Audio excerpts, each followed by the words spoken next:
NCB times ಮೀಡಿಯಾಗೆ ಸ್ವಾಗತ. ನಾನು ದರ್ಶನ್ ಹುಣಸೂರು.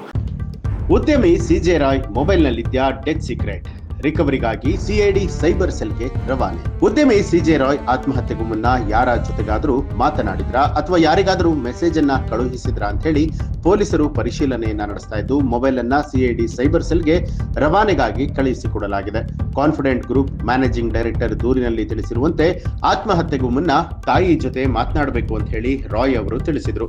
ಜೊತೆಗೆ ಗನ್ಮ್ಯಾನ್ ಬಳಿ ಯಾರಿಗೂ ಒಳಗಡೆ ಬಿಡದಂತೆ ಹೇಳಿದ್ರು. ಅದರಂತೆ ಆತ್ಮಹತ್ಯೆಗೂ ಮುನ್ನ ತಾಯಿ ಜೊತೆಗೆ ಮಾತನಾಡಿದ್ರ ಅಥವಾ ಬೇರೆ ಇನ್ಯಾರ ಜೊತೆಗಾದರೂ ಮಾತನಾಡಿದ್ರ ಅಥವಾ ಮೆಸೇಜ್ ಅನ್ನೇನಾದ್ರೂ ಕಳುಹಿಸಿದ್ದಾರಾ ಅನ್ನುವಂತ ಅನುಮಾನಗಳು ವ್ಯಕ್ತವಾಗಿದ್ದು ಐಫೋನ್ ಹಾಗೂ ಆಂಡ್ರಾಯ್ಡ್ ಫೋನ್ಗಳನ್ನ ಪೊಲೀಸರು ವಶಕ್ಕೆ ಪಡೆದು ಸಿಐಡಿಗೆ ರವಾನೆ ಮಾಡಿದ್ದಾರೆ. 2 ಫೋನ್ಗಳಿಗೆ ಪಾಸ್ವರ್ಡ್ ಇರುವಂತಹ ಕಾರಣ ಕೋರ್ಟ್ ಅನುಮತಿಯನ್ನ ಪಡೆದು ಎಫ್ಎಸ್ಎಲ್ಗೆ ರವಾನೆಯನ್ನ ಮಾಡಬೇಕು. ಹೀಗಾಗಿ ಸದ್ಯ ಸಿಐಡಿ ಸೈಬರ್ ಸೆಲ್ಗೆ ಮೊಬೈಲ್ ಅನ್ನ ರವಾನೆ ಮಾಡಿದ್ದು ಮೊಬೈಲ್ ನಲ್ಲಿ ಇರುವಂತಹ ಮಾಹಿತಿಗಳನ್ನ ರಿಕವರಿ ಮಾಡಲಿದ್ದಾರೆ. ಇನ್ನು ನಿನ್ನೆ ರಾತ್ರಿ ಕಾನ್ಫಿಡೆಂಟ್ ಕಚೇರಿಯಲ್ಲಿ ಇದ್ದಂತಹ ರಾಯ್ ಅವರ ಡೈರಿಯನ್ನ ಪೊಲೀಸರು ವಶಕ್ಕೆ ಪಡೆದುಕೊಂಡಿದ್ದಾರೆ.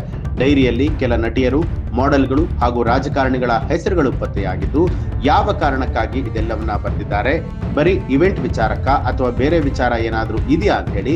ಇದು ಒಂದೆಡೆ ಆದ್ರೆ ರಿಯಲ್ ಎಸ್ಟೇಟ್ ಕಂಪನಿಯಾದ ಕಾನ್ಫಿಡೆಂಟ್ ಗ್ರೂಪ್ ನ ಮುಖ್ಯಸ್ಥ ಉದ್ಯಮಿ ಸಿಜೆ ರಾಯ್ ಅವರ ಸಾವಿನ ಪ್ರಕರಣದ ಕುರಿತು ನಮ್ಮ ಸರ್ಕಾರ ಉನ್ನತ ಮಟ್ಟದ ತನಿಖೆ ನಡೆಸಿ ಸತ್ಯಾಂಶವನ್ನ ಬಹಿರಂಗಪಡಿಸುತ್ತೆ ಅಂತ ಹೇಳಿ ಉಪಮುಖ್ಯಮಂತ್ರಿ ಡಿಕೆ ಶಿವಕುಮಾರ್ ಅವರು ಹೇಳಿದ್ದಾರೆ.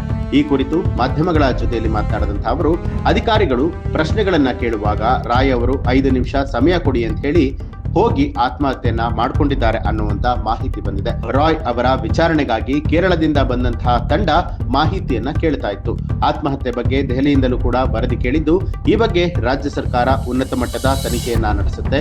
ರಾಯ್ ಅವರು ಒಳ್ಳೆಯ ಉದ್ಯಮಿ ಆಗಿದ್ರು, ಈ ರೀತಿ ಆಗ್ಬಾರ್ದಾಗಿತ್ತು ಅಂತ ಹೇಳಿ ಡಿಕೆಶಿ ಅವರು ಹೇಳಿದ್ದಾರೆ. ಇನ್ನು ರಾಯ್ ಅವರ ಕುರಿತಾದ ಈ ಒಂದು ಮಾಹಿತಿಗೆ ಸಂಬಂಧಪಟ್ಟ ಹಾಗೆ ನಿಮ್ಮ ಅನಿಸಿಕೆ ಅಭಿಪ್ರಾಯವನ್ನ ಕಮೆಂಟ್ ಮಾಡಿ ತಿಳಿಸಿ. ಹಾಗೆ ನೀವು ಕೂಡ ನಮ್ಮ ಚಾನೆಲ್ ಅನ್ನ ಸಬ್ಸ್ಕ್ರೈಬ್ ಮಾಡಿಲ್ಲ ಅನ್ನುವಂಥದ್ದಾದ್ರೆ ಈಗಲೇ ಸಬ್ಸ್ಕ್ರೈಬ್ ಮಾಡಿ ಬೆಲ್ ಐಕಾನ್ ಒತ್ತಿ.